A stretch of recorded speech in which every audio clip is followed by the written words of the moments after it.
participation in a process that validates an establishment that never meaningfully changes? What if that establishment doesn't want and doesn't have the consent of the governed? What if the two-party system was actually a mechanism used to limit so-called public opinion? What if there were more than two sides to every issue, but the two parties wanted to box you into a corner, one of their corners? What if there's no such thing as public opinion, because every thinking person has opinions that are uniquely his own? What if what we call public opinion was just a manufactured narrative that makes it easier to convince people that if their views are different, then there's something wrong with that, or there's something wrong with them?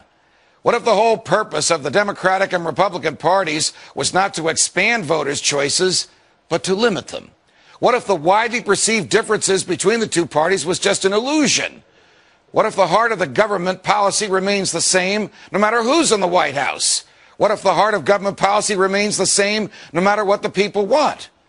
What if those vaunted differences between Democrat and Republican were actually just minor disagreements? What if both parties just want power and are willing to have young people fight meaningless wars in order to enhance that power? What if both parties continue to fight the war on drugs just to give bureaucrats and cops bigger budgets and more jobs? What if government policies didn't change when government leaders did?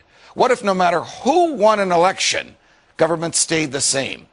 What if government was really a revolving door for political hacks bent on exploiting the people once they're in charge?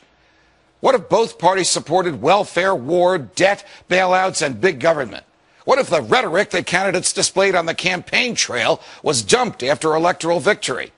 What if Barack Obama campaigned as an anti-war, pro-civil liberties candidate and then waged senseless wars while assaulting your rights that the Constitution is supposed to protect? What if George W. Bush campaigned on a platform of non-intervention and small government and then waged a foreign policy of muscular military intervention and a domestic policy of vast government borrowing and growth? What if Bill Clinton declared that the era of big government was over, but actually just convinced Republicans like Newt Gingrich that they can get what they want out of big government too? What if the Republicans went along with it? What if Ronald Reagan spent 6 years running for president, promising to shrink the government, but then the government grew while he was in the White House? What if, notwithstanding Reagan's ideas and cheerfulness and libertarian rhetoric, there really was no Reagan revolution at all? What if all this is happening again? What if Rick Santorum is being embraced by voters who want small government, even though Senator Santorum voted for the Patriot Act, for an expansion of Medicare, and for raising the debt ceiling by trillions of dollars? What if Mitt Romney is being embraced by voters who want anyone but Barack Obama, but they don't realize that Mitt Romney might as well be Barack Obama on everything from warfare to welfare?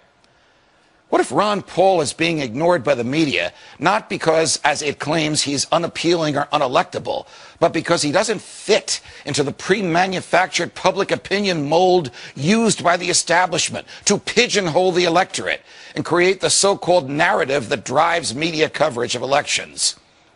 What if the biggest difference between most candidates was not substance, but style? What if those stylistic differences were packaged as substantive ones to reinforce the illusion of a difference between Democrats and Republicans? What if Mitt Romney wins and ends up continuing most of the same policies that Barack Obama promoted? What if Barack Obama's policies, too, are merely extensions of those from George W. Bush? What if a government that manipulated us could be fired? What if a government that lacked the true and knowing consent of the governed could be dismissed? What if it were possible to have a real game changer? What if we need a Ron Paul to preserve and protect our freedoms from the government? What if we could make elections matter again? What if we could do something about this?